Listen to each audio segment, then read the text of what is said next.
बिस्मिल्लाहिर्रहमानिर्रहीम। अस्सलाम वालेकुम। जनरल न्यूज़ HD में खुश आमदीद। मैं हूँ आपके साथ आयशा अहमद। नजर डालते हैं आज के बुलेटिन पर। बुलेटिन में सबसे पहले आपको गढ़ा मोड़ से ब्रेकिंग न्यूज़ दे रहे हैं।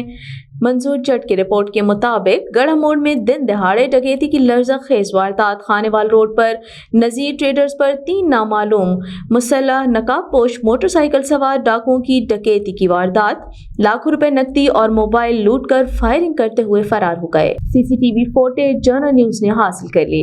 गढ़ा मोड़ के मारूफ ताजिर चौधरी रियाज अहमद जट की खानेवाल रोड पर मौजूद होलसेल करियाना शॉप नज़ीर ट्रेडर्स पर दिन दहाड़े 3 नामालूम मुसल्लह नकाबपोश डाकुओं ने धावा बोल दिया और गन पॉइंट पर दुकान में मौजूद मुलाजमीन और दुकान मालिक मकबूल अहमद से असलहे के जोर पर 2,50,000 रुपए नकदी और मोबाइल लूट लिया और फायरिंग करते हुए फरार हो गए। वाक़े की CCTV फुटेज जनरल न्यूज़ को मौसूल हो गई, जिसमें नामालूम नकाबपोश मुसल्लह डाकुओं को देखा जा सकता है कि किस तरह दिलेरी से डकैती की वारदात कर रही हैं।